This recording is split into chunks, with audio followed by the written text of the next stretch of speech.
კოალიციას ჰქონდა დღეს განცხადება, აღარ წავიკითხავ მას, ალბათ თავად დავითი გადმოგცემს შინაარს.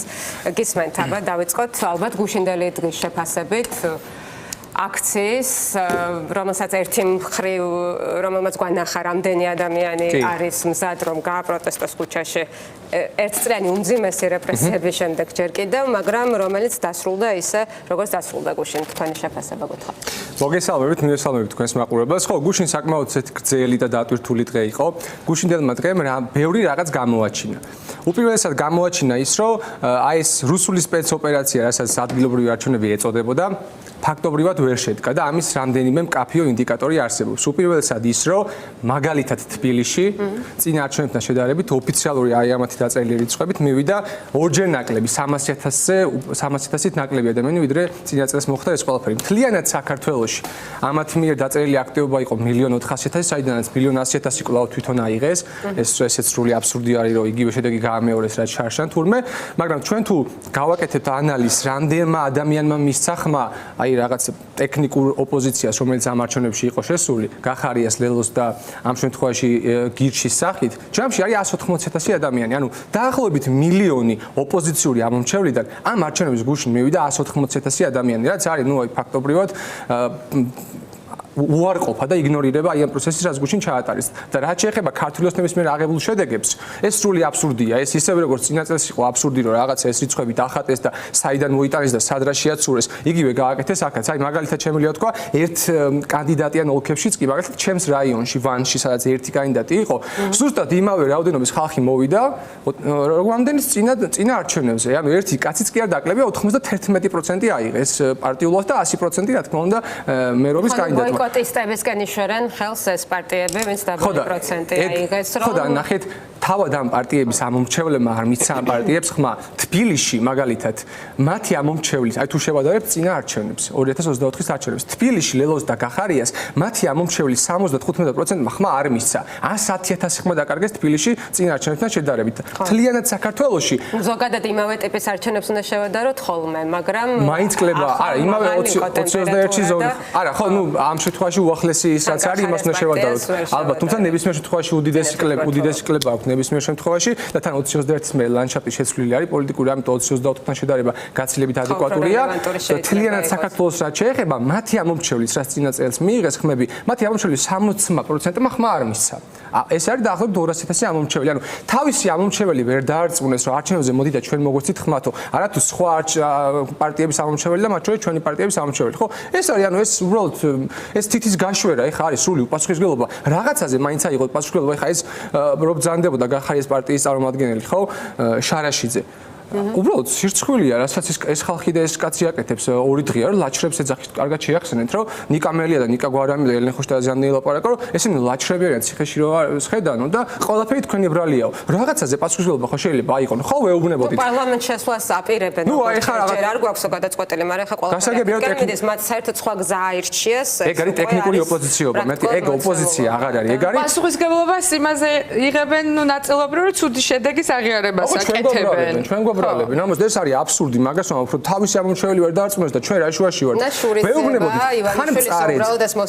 ხან წარეთ, ხან ტკბილად ვეუბნებოდით, რომ ამ არჩევნებში არ უნდა შეხვიდეთ. ეს ჩვენი ახირება კი არ იყო. ჩვენ რა თქმა უნდა ვიფიქრეთ და გადავწყვეტეთ, რომ ამ არჩევნებში მონაწილეობა პოლიტიკურად იყო აბსოლუტურად გაუმართლებელი, მაგრამ მეორე მხრივ ეს ეფუძნებოდა ქართველი ხალხის და ამ საპროტესტო ელექტორატის განწყობას, ხო? ჩვენ რომც მოგვენდომებინა, ეს ხალხი მაინც არ მოვიდოდა. თუ მოვიდა, რა ვიცი, 180.000 ხმა თუ აიღეს, ჩვენც რო შეშულიყავით, მივიღებდით 280.000 ხმას, იმიტომ რომ არ იყო ეს საარჩევნო პროცესი და ამაზე ხალხის განწყობა იყო ასეთი და ეხლა კიდე აქეთ რო იშვერენ ხელებს სირცხვილი, ან მამუკა ხაზალაძემას იგივე დაწერა გუშინ და ბოლოს და ბოლოს რაღაცაზე პასუხისმგებლობა აიღონ. ის კაცი არის ბერლინიდან ჩაგვერთვება და ბოიკოტიო, იმაში დაიწერაო, პარლამენტის ბოიკოტის სცენარი სუსის ოთახში დაიწერაო, წინა რაღაც ერთ-ერთში ამბობდა და ამ დროს თვითონაც ბოიკოტში არის გასული მისი პარტიაც, ჯერჯერობით ყოველ შემთხვევაში და ძალიან კარგად კაპიტალიზებდნენ და ხეირობდნენ იმით, რომ აი ჩვენ პროტესტის ერთგულები ვართ, პარლამენტში ჩვენგან ლეგიტიმაცია არ ექნება, ციტირებ მათ სიტყვებს და აი ესე რაღაც თავი მოქონდას და ეს მიგვაჩნია შეცდომათო.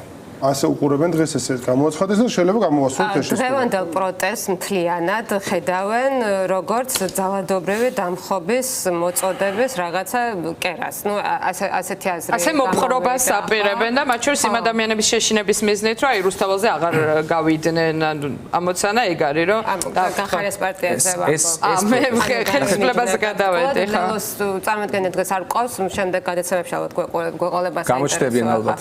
ხო, მათი აზრიც და გუშინდელ აქციაზე. ნახეთ, ეს პროტესტი, ჯერ ერთი ეგენი გახარეს პარტია ამ შემთხვევაში და ლელოს პრინციპში ბოლო პერიოდში ამ პროტესტზე კაიხანი აღარ დადიან.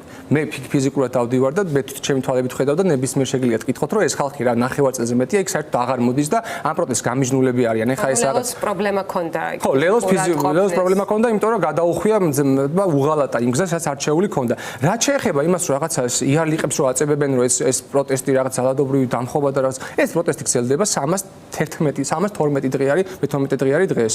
გუშინდელი დღე იყო გამოხატულება იმისა, რომ ამ ქვეყანაში ეს საპროტესტო განწყობა არცად არ წასულა. 100,000-მდე ადამიანი გამოვიდა ქუჩაში, ყოველგვარი რაღაცა რესურსების მობილიზების და მსგავსი ორგანიზების გარეშე და მაშინ როცა ივანიშვილი ატარებდა იმ ცირკს, რაც მუნიციპალური არჩევნები იყო, ამ დროს ხალხი ქუჩაში ვიდექით და ვაპროტესტებით იმას, რაც ამ ქვეყანაში ხდება და კიდევ ერთხელ გამოვხატავთ ჩვენს მკაფიო სურვილს და განწყობას, რომ ამ ქვეყანას ჭირდება ცვლილებები, ამ ქვეყანას ჭირდება ახალი თავისუფალი არჩევნები და ამ ქვეყანას ჭირდება პოლიტიკური პატიმრების გათავისუფლება. რაც შეეხება იმ ინციდენტს, რაც გუშინ მოხდა და როგორც დასრულდა, ამაზე თავად აი ამ აქციის ორგანიზატორებმა ისაუბრეს, მათ შორის ბატონმა მუთაზმაც ისაუბრა დაკავების წინა ინტერვიუში და სხვებმაც, რომ გარკვეული შეცდომები იყო დაშვებული და ამაზე თავად აიღეს პასუხისმგებლობა და მე იმედი მაქვს, რომ უბრალოდ მე სავარაუდოდ ამას მეტად მოფენენ ნათელს შემდეგ პერიოდში, რაც გულისხმობს. არის სხვა, ასევე ძალიან მნიშვნელოვანი პოლიტიკური პარტიობა და ოპოზიციაში ყოფნა და მათ შორის თქვენ კვლევებითაც ჩანს, რომ დიდი მსხვილი ნაწილი ოპოზიციური ამორჩევლისა გიჭერთ მხარს,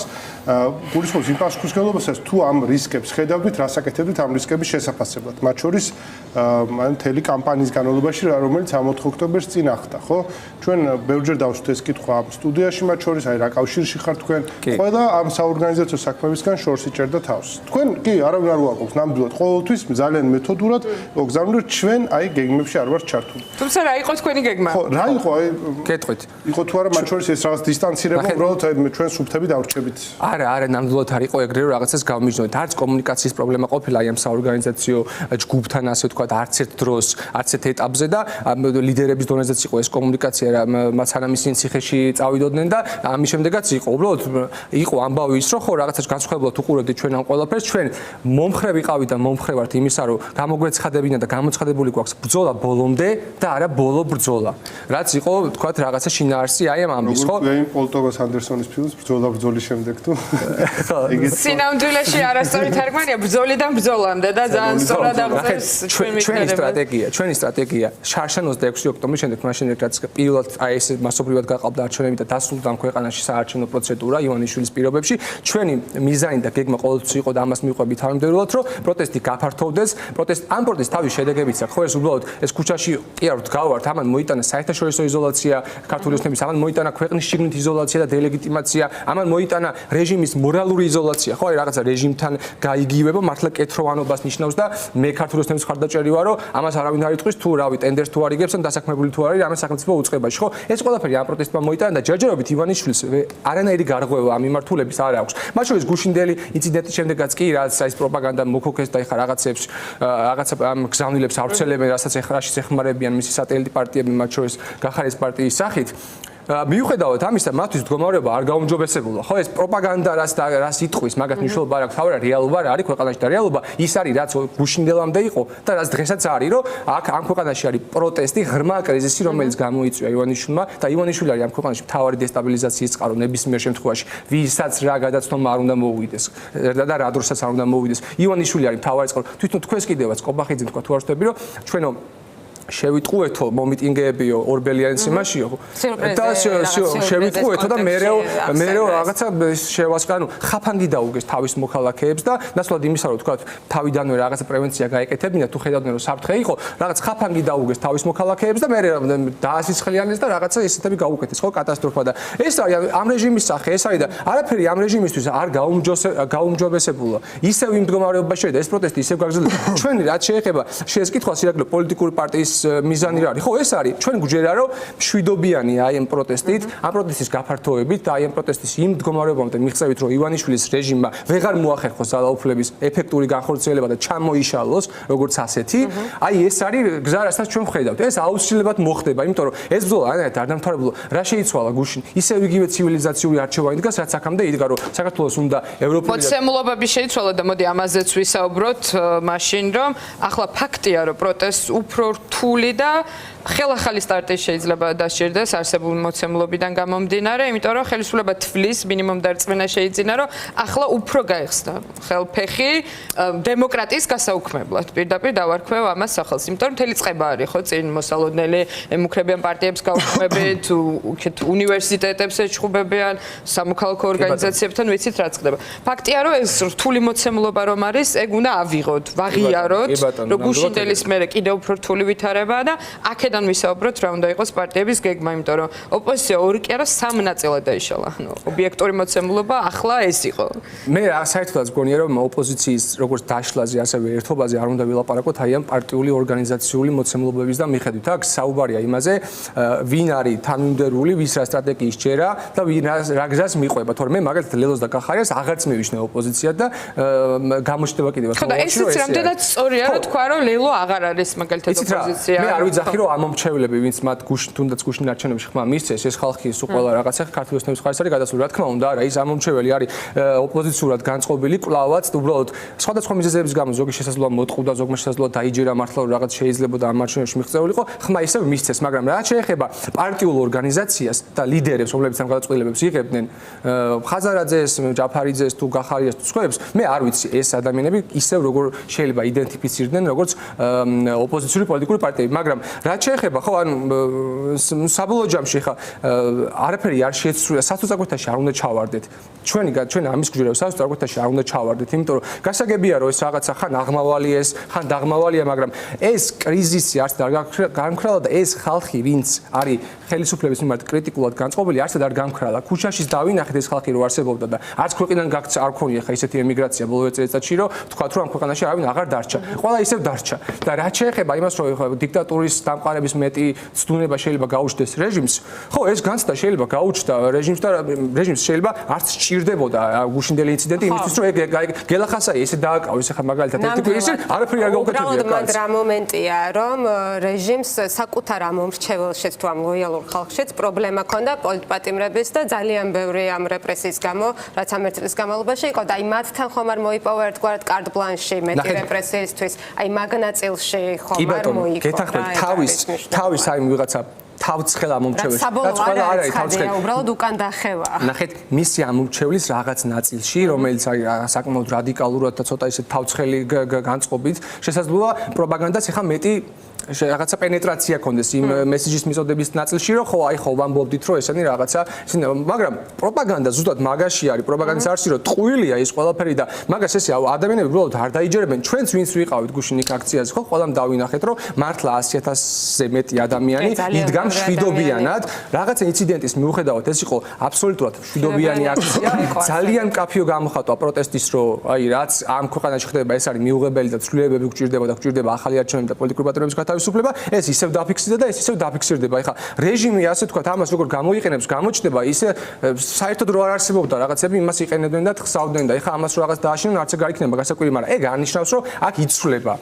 ან კრიზისი მოგვარდა, ან ამან ხოცნებამ იზოლაცია გაარღვია, ან ამ ქვეყანაში კრიტიკულად განწყობილი მასა აღარ არსებობს. პირიქით, ეს ყველაფერი ისევ ასე არის. რა თქმა უნდა, მე ხა არ უარყოფ, რომ რაღაცა ტიპის ასე თქვა, შესაძლოა მეტი რისკები არსებობს, ასოწარკვეთის და ასე შემდეგ, მაგრამ ხა ჩვენი მიზანით, ჩვენი პოლიტიკური გუნდის მიზანით და ზოგადად ყველა პასუხისმგებლიანი ადამიანის მიზანი ის არის, რომ ეს სასოწარკვეთას არ მიეცეს ადამიანები, გადაილახოს ეს პერიოდი და გააფართოვდეს და გაღრმავდეს საპროტესტო მოძრაობა და მე აგრეთვე მინდა მიმართო მაგ ნაწილში რასაპირებთ, აი იგივე მაგალითად დღეს ზოგიერთმა პარტიამ თუ ჯგუფმა თქვა, რომ აი მიდიან რუსთაველზე, აი თქვენი გეგმა რა არის, ან თუნდაც მოწოდება თქვენი მხარდამჭერების მიმართ, იმიტომ რომ ფსონები ძალიან გაზრდილია, ხო? ხელისუფლება ცდილობს ეგრეთ წოდებული ხელისუფლება, რომ შეაშინოს გააჩინოს ადამიანები და პრევენცია გააკეთოს. ამოცანა გასაგებია, რომ რუსთაველზე პროტესტი უნდა ჩაკლან. კი, აქამდეც გვაშინებდნენ, მაგრამ მაინც იკრიბებოდა რუსთაველზე ხალხი. მე ამ გადაცემით და პირდაპირ რუსთაველის გამზირზე მივიდივარ, ისე როგორც მთელი ჩვენი კოალიცია რუსთაველის გამზირზე იქნება დღეს, ისე როგორც გუშინ ვიყავით ძალიან მრავალი ცხოვრება წარმოდგენილი და დღესაც მაინც დიდი კოალიცია, მაინც ლიდერების დაჭერის დაკავების მიუხედავად მაინც დიდი კოალიცია ვართ და დღესაც რუსთაველზე ვიქნებით. ხვალად და იქამდე სანამ ეს ივანიშვილის რეჟიმის დასრულებით არ დასრულდება და ხო, ეს ამ პროცესში ვართ ეხლა და საბოლოო ჯამში უნდა გადაილახოს ეს პერიოდი და მე წეგან ვამბობდი მინდა მივმართო იმ ადამიანებს, რომლებიც შეიძლება არ არიან პოლიტიკური პარტიის წევრები, მაგრამ გარკვეული გავლენები აქვთ საზოგადოებაში, შეგეწოდებული ოპინიონ მეიკერები არიან, ხო? ამ ადამიანებს მინდა მივმართო, რომ უპირველესად ხო, სასოწარკვეთას თვითონ უმიეცემიან და პირიქით აი ამ კრიზისის გადალახვაში მათ თავიანთი წვლილი შეიტანონ და მეორეს მხრივ თუ კი პასუხისმგებლობების დაკისრებაზე დაიწყებენ საუბარს, უპირველესად ივანიშვილის ეკისრება ეს პასუხისმგებლობა და ეს ფოკუსი არაერიოთ და მერე თუ აი ეს ამ კრიზისს ხო რაც ქვეყანაში და მერე თუ მაინც და მაინც ოპოზიციურ ფლანგზე სჭირდებათ ვიღაცებს ასე თქვა პასუხისმგებლობები დააკისრონ, ჩემი მოწოდება იქნება, რომ ვისაც რა წილი პასუხისმგებლობა აქვს და ვისაც რა წილი პასუხისმგებლობა არ აქვს, იმის მიხედვით მიიღონ გადაწყვეტილება და იმის მიხედვით გააკეთონ შეფასება, იმიტომ რომ დღესაც ვისმენდით, რომ აი ეს ოპოზიცია რაღაცა განადგურებულია და ეს რაღაცა ერთ ქვაბში მოხარშვა. ხო, ესე არ არის. თუ პოლიტიკური ჯგუფი ან ნებისმიერი რა ვიცი ორგანიზაცია იღებს სწორ გადაწყვეტილებებს, არის თანმიმდევრული, პრინციპული, კომპრომისი, ხო? როგორც ეს პრეტენზია გვაქვს, რომ მაგალითად ჩვენ და სხვა პარტნიორები არიან ოპოზიციაში. მაშინ ამ ადამიანებს არ უნდა დაუკარგო ის, რასაც აკეთებენ თანმიმდევრულად და სწორად და ის ვინც შეცდომა დაუშვა, ჯობია მას მიუთითო ამ შეცდომაზე და იქნებ გამოსწორების შანსი მიეცეს. იქნებ გადაიაზრო, იქნებ პასუხისმგებლობა აიღონ და თითების შუერას თავი დაანებონ და თავის თავზე მიიშვირონ თითი. მაგალითად თქვენც მაგ რეჟიმში ხართ ახლა თქვენც თიშვერთ და როდის უნდა ანუ ბევრად უფრო დიდი და ეგზისტენციალური პრობლემებია ხო და აბსოლუტურად ყველა შეიძლება დაგემუქროთ აკრძალვა საერთოდ რასაც აპირებენ. ანუ რაღაც კოორდინაციის ფორმაზე უკვე მუშაობა ხო არ უნდა მიდიოდეს, იმიტომ რომ ფაქტია რომ წინა თვეებში ამ მიმართულებით დიდი ჩავარდა მოხდა. მე არ ვამბობ იმას რომ სახელი არ უნდა დაერქვას მოვლენებს და არ უნდა აღწეროთ ან არ უნდა ვიმსჯელოთ, მაგრამ რაღაცა ტიპის კოორდინაცია მნიშვნელოვანია რომ არსებობდეს და არ იყოს ასეთი დაქუცმაცებული, ხო? ოპოზიციურები ამ დილიდან მე არ ვფიქრობ გადაცხრილვა ერთმანეთის ბრალდებებით. ნამდვილად არ უნდა იყოს და ნამდვილად არ ვარ ჩვენ მაგ მდგომარეობაში, იმიტომ რომ საერთოდ ტკივილი, ყველა საერთოდ ტკივილია და კარგად გვესმის რომ ეხლა მთავარია სიტუაციის ასე თქვა გაუმჯობესება და რისკების დაზღვევა და არა ის რომ რაღაცა ჩვენი ეგოები დავიკმაყოფილოთ და რაც შეეხება იმას რომ ჩავარდა კოორდინაციის ასე თქვა პროცესი თუნდაც წინა თვეში, მაგას არ ვეთანხმები, იმიტომ რომ თუნდაც წინა თვეში 13 სექტემბერს და 27 სექტემბერს საკმაოდ დიდი აქცია ჰქონდა. შეიძლება ისეთი სიმრავლის არ როგორც გუშინ, მაგრამ მათ შორის გუშინ რომ ამ სიმრავლის აქცია იყო, იმის დამსახურებაც არის რომ 13-ის და 27-ის ჩვენ ამ 7 თუ 8 პარტიის კოორდინაციის ფარგლებში ხო იქ რაღაცები შეიცვალა ბოლო პერიოდში. თუმცა იმ მესეჯსაც რის გარშემო შედგა ეს აქცია, ალბათ მომობილიზებელია. შესაძლებელია, კი, არ უარყოფ, უბრალოდ იმით მინდა რომ ეს კოორდინაცია არსებობდა აქამდეც ამ იგივე 27 სექტემბრის თვეშიც კი ორი დიდი აქცია ჰქონდა და ეს კოორდინაცია გაგრძელდება და გაღრმავდება იმ ადამიანებთან, იმ პოლიტიკურ პარტიებთან, იმ ჯგუფებთან, რომლებიც იზიარებენ აი ამ ხედვას, რაც არის ქუჩის საპროტესტო მოძრაობის გაძლიერება, პროტესტის ასე თქვა ღრმავება და ივანიშვილის უფრო და უფრო მეტი იზოლაცია, როგორც საერთაშორისო, ასევე ქვეყნის შიდა დონეზე. ეს არის გზა გამარჯვების. ეხლა რაც შეეხება თარიღებს და როდის მოხდება და როდის დასრულდება, კიდევ ერთხელ ვიძახი, რომ ეს არის ბრძოლა ბოლომდე და არა რაღაცა ბოლო ბრძოლა რომელიმე დღეს. და რაც უფრო თანმიმდევრულები და უკომპრომისოები და პრინციპულები ვიქნებით, ეგ უფრო მალე მოხდება ვიდრე გვიან. ეს არის რა ვიცი, ჟანრის კლასიკაც პოლიტიკაში. ეს არის მორალურადაც და პოლიტიკურადაც სწორი და მოჩქარეს მოუგვიანდეს, არ უნდა დაგვემართოს არც ერთ ფლანგზე, მივყვეთ ამ ყველაფერს თავისი ტემპით და შევეცვალოთ რომ ეს ტემპი ავაჩქაროთ და აუცილებლად მიიღწევა გამარჯვება, იმიტომ რომ ივანიშვილის რაღაც არის ახლა მოსაკეთე ეგ ძალიან მნიშვნელოვანია რომ არ არის ის მოცემულობა როგორც იყო 3 ოქტომბერს, რომ აი ნელ-ნელა მიყვეთ.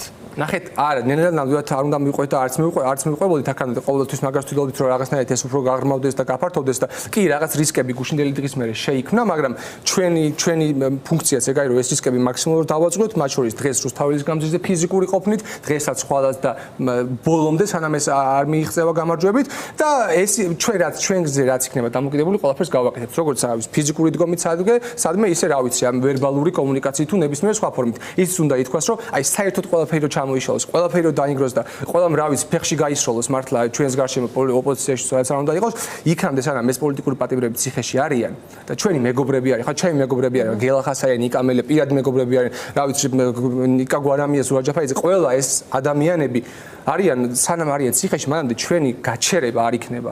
და თუ მე ციხეში მოვხვდები, მაშინ ჩემს გამო კიდევ ვიღაც სხვა გააგზავნებს, ვინც გაედარჩება და ეს ეხა ყვარყვარე თუთაბერივი თუ გამოვავსებს ამ ციხეს ივანიშვილი და ავსებს კიდევაც, ბოლოს ისე დამთავრდება, როგორც ყვარყვარე თუთაბერის აი იმ ცნობილ მოთხრობაში დამთავრდა. ძალიან დიდი მადლობა.